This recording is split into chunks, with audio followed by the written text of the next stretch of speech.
Hey, so this last Saturday we had the state speech championship, and had four of my students competing there.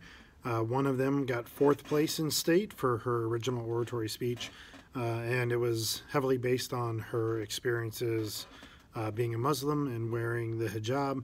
And so she talked about, the hijab and what it meant to her and what it doesn't mean, and told her story. And, her call to action, her challenge was to, how are you going to move forward and treat people better and make sure that you help correct some of the ignorance around hijabs. And so that's why I'm going to choose it as the theme for this video.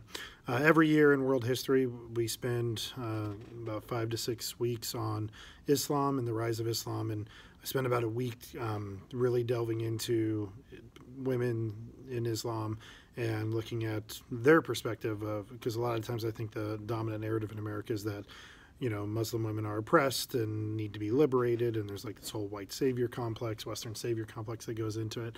And so I always try to make sure that we get lots of, Muslim women's experiences shared in the class, and both those that do feel oppressed, but in certain ways and in certain locations, but also those that don't. And so, this student was able to share her experience of how, this has been a very liberating thing for her, and that she chose in 6th grade to start wearing this as a symbol of her faith and her dedication, and what that meant to her. And so just get informed, get aware of what it means. There's different types of head dresses. Not all of them are called the hijab.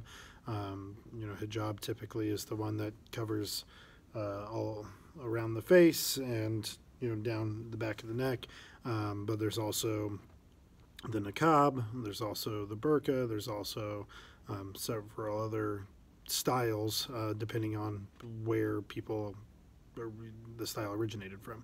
And so get informed about what they are, what they mean, and don't assume that just because a person has it on that they feel oppressed.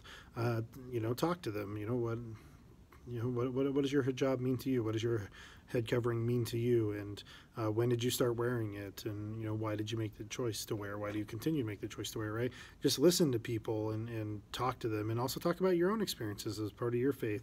What are the things that you practice that other people may misunderstand and you wish people knew more about? Because it's really it's all that same. And so, but in our schools, students that identify as Muslim, particularly those that wear hijabs or other head coverings, face a lot of criticisms, right? Like I've heard my students that wear hijab say that they've been called a terrorist, that they've been told that they're being controlled by men, like all these different things, these microaggressions that they face on a daily basis. Some schools try to prohibit young women from wearing them completely, and so we really as a nation need to get real about this. Christianity has had head coverings. Lots of different faiths have had head coverings across America's history and across world history, and continue to practice that. And the more I just listen to her so eloquently explain her experiences and what it means, the more I realized that, I just was looking at her hijab and was like, it doesn't, how does that impact people so negatively?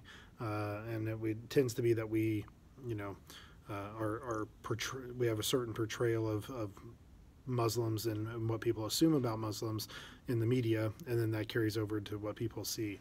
But I've never, it's not, it may not be something that you're used to if you haven't seen it before, but lots of things are new and different that you're not used to. And if you respond to everyone with fear and ignorance and anger, then that's not the type of world that we're going to build, that we want to be a part of. And so, check it out and see, be willing to have those conversations, be willing to set aside your own ignorance and learn something about people, because it does not mean that they are oppressed. It does not mean that they are a terrorist. It doesn't mean that they have no choice, right? It means that they made a choice within their faith of how they want to express themselves. So, accept people for that. All right, well, we'll see you tomorrow.